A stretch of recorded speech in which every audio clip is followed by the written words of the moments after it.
Hello, my name is Ellen Sirower. I am a second-year DMA student in piano performance here at the Butler School of Music. Well, welcome to the podcast. Thank you for having me. Yeah, of course. So a lot of cool things going on. Yeah. So we can start with, I know one is there's a big concert coming up for the Lunar New Year that you're kind of in charge of, and you kind of you want people to do something about it. So let's talk a little bit about this Lunar New Year concert and how Butler students might be involved. Yes, absolutely. So I'm also the president of the MTNA collegiate chapter here. So what we do is we organize lots of events that are student focused. So far we've had some faculty panels and we're going to have a student recital, and it's all focused on music teaching and music performance. And so one big event that we have scheduled is this Lunar New Year concert, which is happening on January 29th of 2025, which is actually the exact day of Lunar New Year. So it's Wednesday evening in the recital studio. And we're soliciting student performances or students who are playing music by composers from countries that celebrate Lunar New Year. So China, Malaysia, Vietnam, Taiwan, etc. And we're just trying to have a celebration of music that from those areas. So yeah. That's cool. Have you gotten any good submissions yet? Our Google form is still live. We originally had a submission deadline for November 1st, but I think that was a little bit early. So we're extending the deadline probably mid-December at least. And so far, I think there are people in the collegiate chapter right now who have pieces ready to go, mostly by Chinese composers. I know I have a couple of of pieces that I could definitely play by Zhang Zhao or Chen Qigang, who are two fantastic Chinese composers. But so far, we're still looking for more people. So awesome. I'll put the link down below. Definitely. So this is the MTNA chapter? Yes. So what is MTNA? What is an MTNA chapter? Yeah. So, I mean, I think it means something a little bit different at every school, depending on what their focuses are. When I assumed the role as president this year, I really wanted it to be just a student-focused organization, regardless of instrument. I think MTNA typically tends to be very piano focused, so lots of events surrounding piano with only pianists being involved or having to do with piano teaching, which is all fantastic. And everyone who's on the board right now or have leadership positions are pianists. But we wanted to create events that can cater to everyone.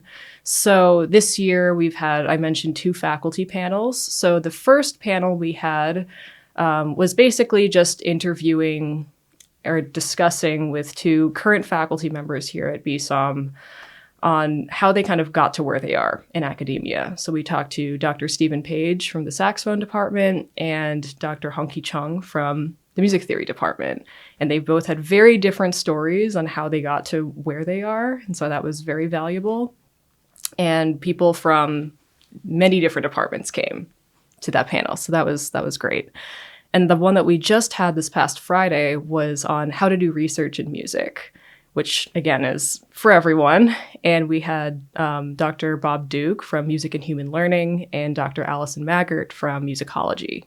So that was, again, more general. And I think lots of people took away many things from that panel. So yeah, what were some of the takeaways? Because a lot of times music people will struggle to understand the whole research components, and it's so important if you're going into academia. Yes. To get a job. So what was some of their advice?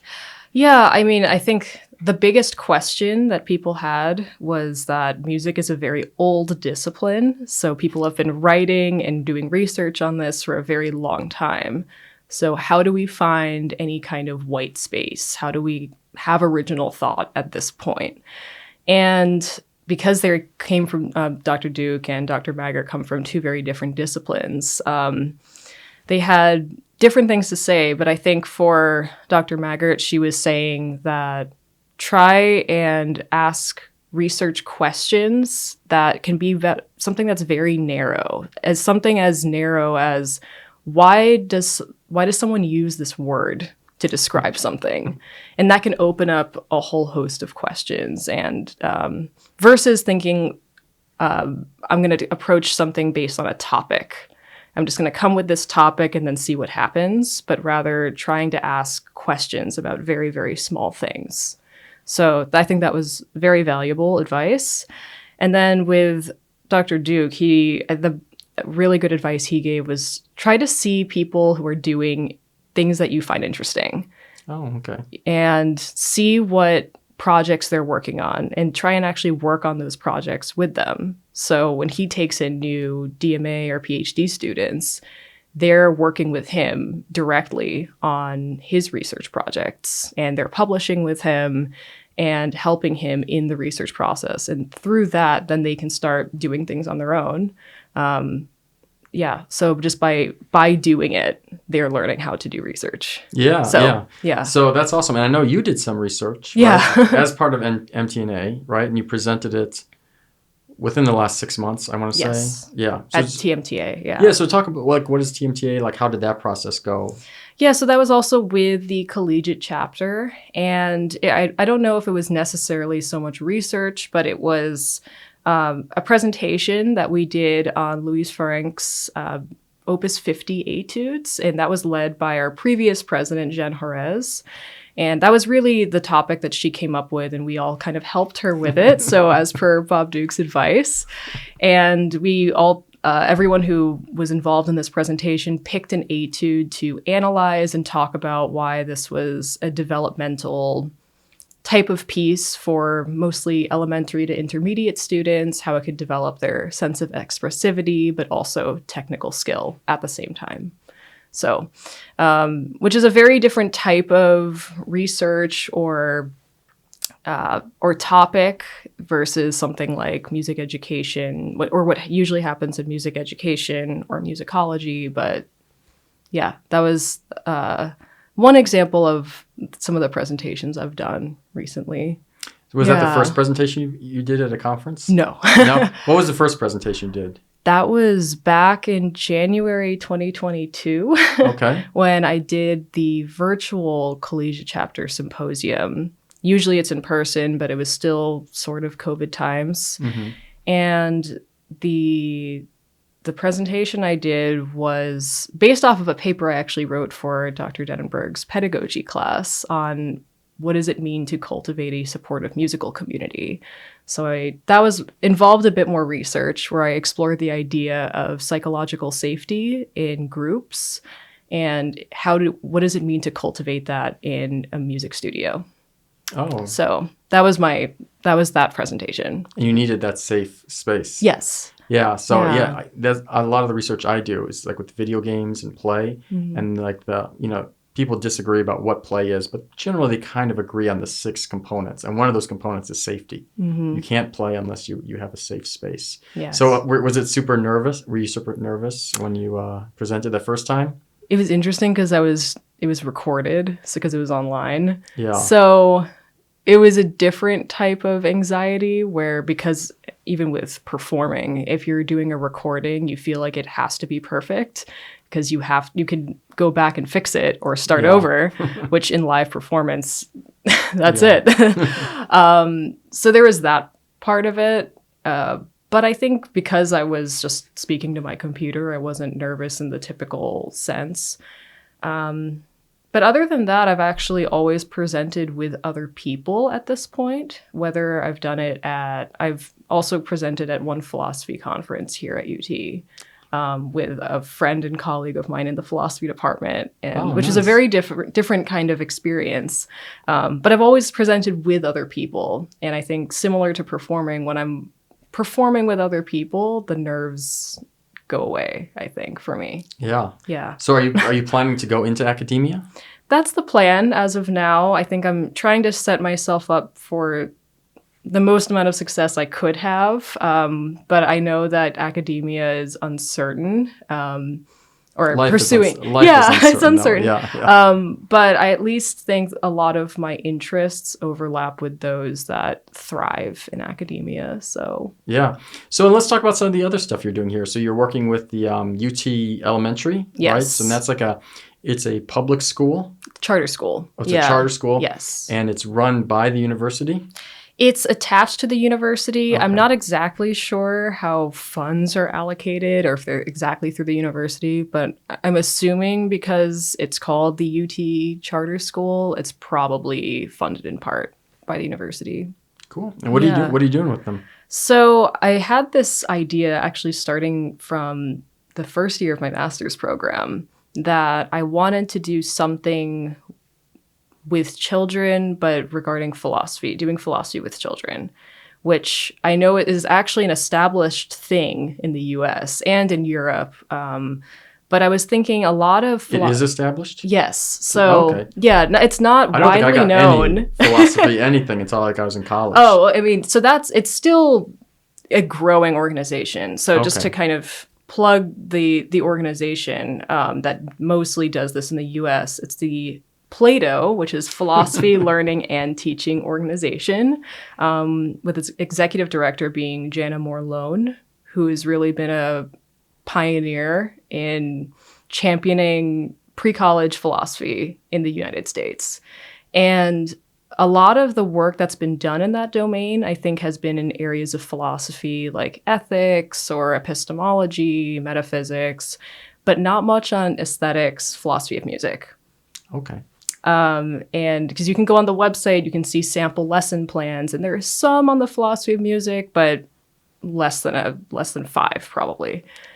And I was thinking, well, a lot of these ideas in philosophy of music, I think, could actually be very accessible to even elementary students because everyone listens to music. Mhm. Everyone has opinions about music. And the purpose of doing philosophy with children is to get them to question their own convictions and beliefs. And approaching it with music is actually a pretty easy one because they already have those opinions. Yeah. And then we can start talking about why they have them and how they can justify them. And so for some background, I do have an undergraduate degree also in philosophy. So this is what sparked this interest in kind of fusing my two backgrounds together. Yeah, this field of like philosophy of music. Yeah. Does that live in the music schools usually, or does that live in the philosophy departments? Philosophy departments, I was usually. going to say, because I don't think we have anybody here in the building who does that kind of work. No, there is one philosopher here in the philosophy department who's written numerous books on philosophy of music at UT.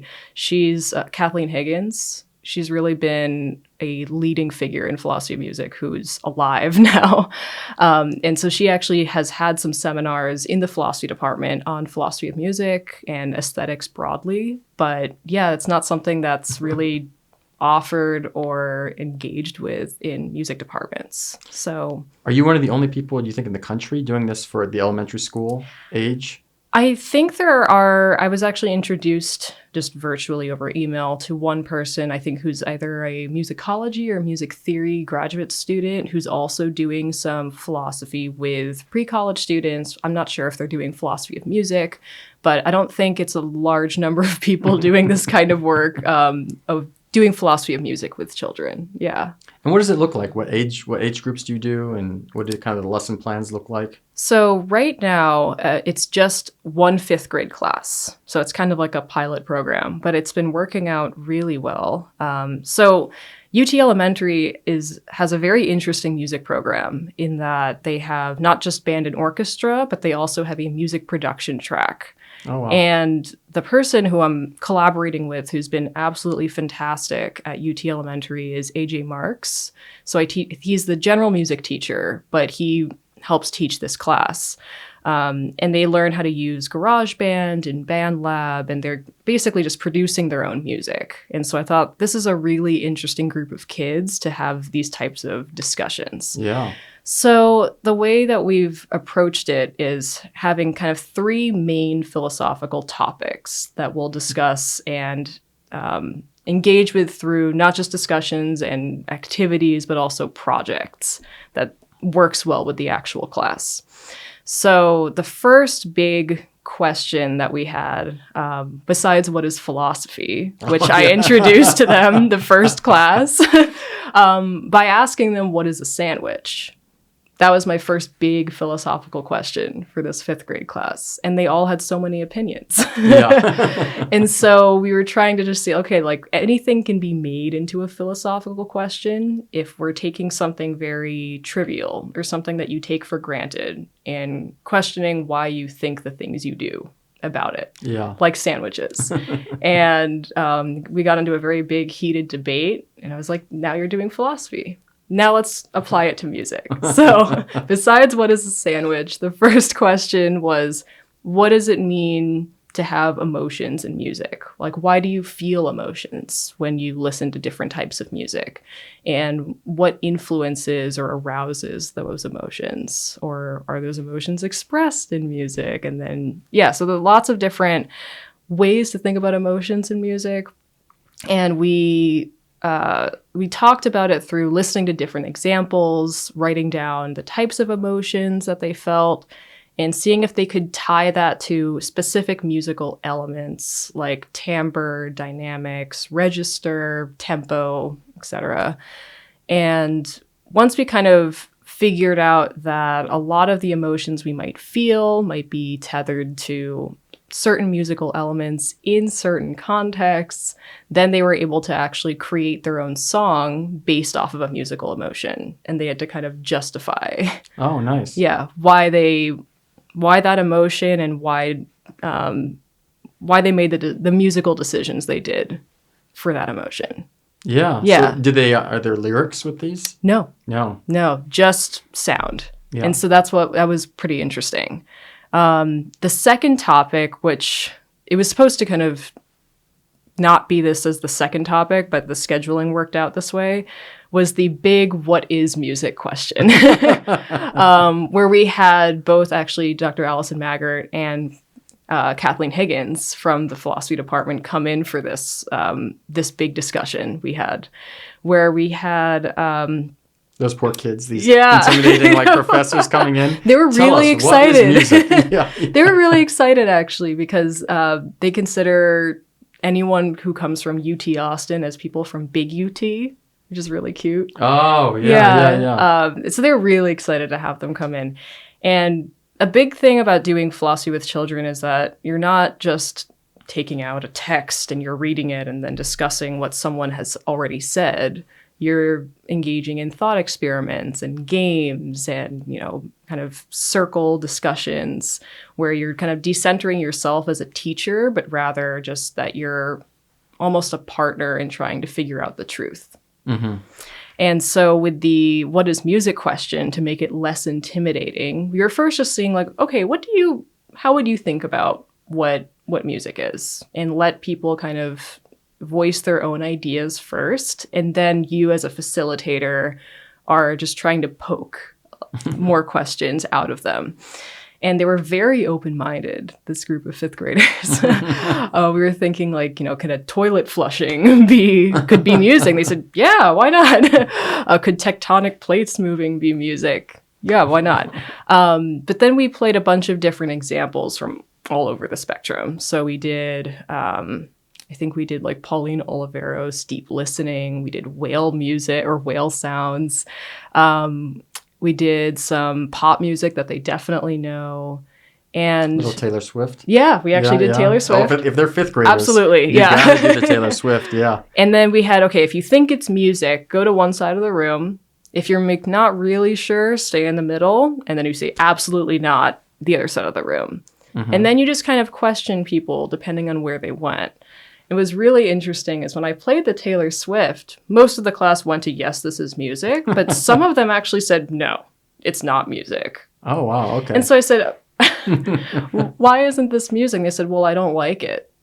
I said, so if you don't like it, is it no longer music? So then that is, so it inspires lots of really interesting questions. And then even with like the whale sounds, people were very split on that, but lots of people were like, well, it's familiar to me. I know what it is, or it sounds like singing, so it's music. Mm-hmm. And some people said, well, it came from an animal, so it can't be music. Okay. So so that inspires a lot of, again, interesting questions and discussions just from those types of activities. And the last question that we're currently dealing with that Dr. Maggart came in again to discuss with the kids on is the concept of genre, which I think is very pertinent for these music production kids. So we're talking about basically that what exactly do we mean when we're categorizing music into genres? Is it just purely about the music, but is it also a kind of social commentary in a way? Because genres change over time. They often fuse together, and the social groups that are often brought together through this kind of fusion. So we played one interesting game actually just yesterday of like genre charades. Oh, okay. We split the class into 2 groups, and we took one person from each group, and they had to basically act out the genre that they were trying to embody. So if we gave them classical music, they all of a sudden started to like play violin. And people know, yeah, it's classical music because that's the thing that they play in classical music. If we did jazz, they started playing saxophone. If they did heavy metal, they started headbanging. And it's kind of interesting where it was a silent game though. So you could kind of tell what genre was being enacted by not listening to anything. Oh, wow. Okay. So that was kind of an interesting thing that we talked about. And so the project they're working on right now is they're actually creating another song, but using sounds of nature, kind of found sounds project, and basically taking all the things that they said could be music and making it into their own song.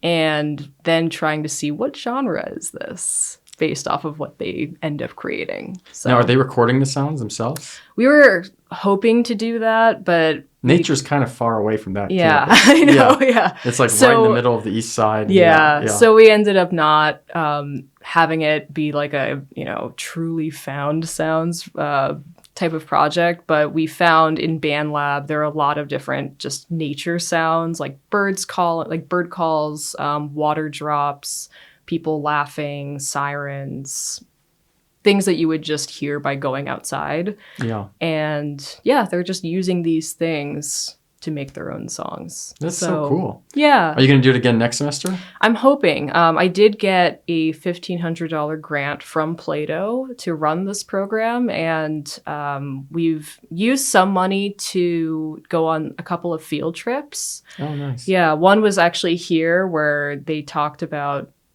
what is an instrument with Professor Jean-Louis Tejera. Did you show him that big thing with the crank? Yeah. Where we talked about, they looked at the 4th floor, like EEMS studios, and then he kind of showed them how, like, that a computer is an instrument. So what they're doing is, an instrument just like the piano or the violin, which was really cool for them.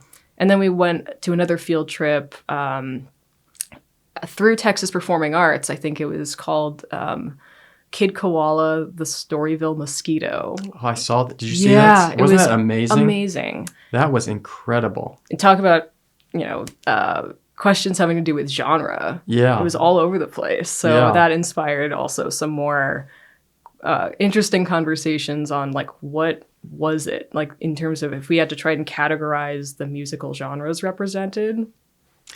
But it worked. It did. Yeah. And for those people out there who don't know what we're talking about, it was a really elaborate puppet show with lots of multimedia.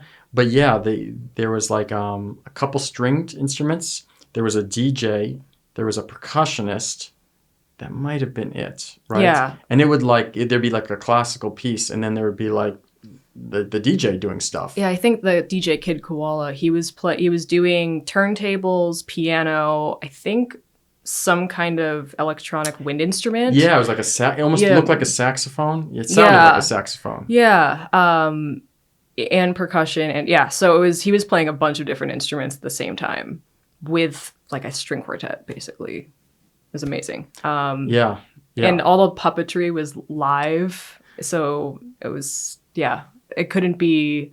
I think I had some students ask, like, oh, is there a video for this I can show my parents? And I said, no, they have to come see the show because it was all live. I know. Yeah.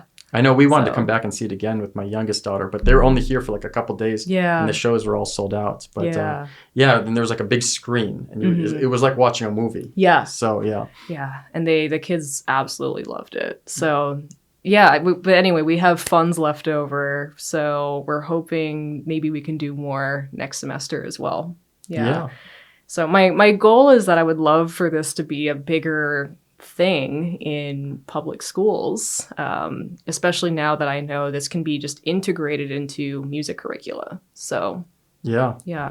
And I know California just passed a law requiring, I think, music in all schools. Oh, it's There was like fantastic. some big, Yeah. yeah. So we'll see if the funding like Yeah. follows, right? Or Yeah. I'm not sure exactly what the law was, but I know it's a Okay. big thing for music education. Yeah. So you're in your DMA. Hmm. This is your Second year. second year. How's it going? It's going well. Yeah. I mean, I think I did my master's here as well. So there's a lot of fantastic continuity from staying in the same place for so long. I really am blessed to be around some of the greatest professors I've ever gotten to encounter here. So I feel very supported here. Okay. So it's been great. Yeah. And are you playing a recital this year? Next semester, because I'm doing the treatise track of the DMA. So I didn't have to do a formal chamber recital, but I am playing 3 chamber recitals this semester. I've done 2, and I have one more in less than 2 weeks now, through the Sound Map Ensemble, where I also perform.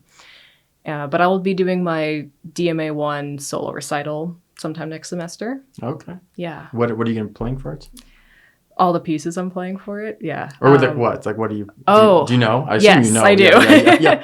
Yeah, I mean, it's a mostly 20th century music. Okay. It's I wanted it to be a lot of like shorter pieces, kind of that go together well. There's one bigger piece, which is the Barber Souvenirs, which was originally written for 4 hands or 2 pianos, but this is the solo piano version. Okay. So that's like the bigger piece I'm playing, but I'm starting with the Andante by Kapustin, then the Barber, and then playing a piece by Zhou Long, who is a living Chinese composer.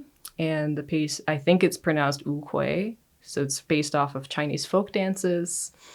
And then I'm playing a Beethoven Bagatelle, Scriabin Valse, Opus 38, and the Amy Beach Ballade. So mostly 20th century music, Yeah. but yeah, I think I tried to make it so each piece kind of followed into the next nicely. So Cool. yeah. Awesome. And then I always like to ask students, right, and you're a graduate student, so this will be more geared towards graduate students, what advice you would have. So if someone like what you'd recommend to someone either coming in for piano, doing their master's or DMA, what would you know the culture intimately here at Butler?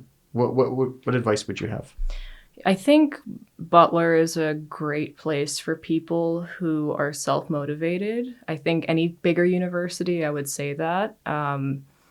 Because because there's so much going on and it's so big, I think you do need the kind of vision for what you want. So trying to figure out, if you're going into a graduate program, what are you trying to get out of it versus, well, everyone else is getting a master's, so I should get a master's, or this seems like the next best thing to do. Like, try and figure out your own goals of, this is really what I want to accomplish in the next 2 or 3 years.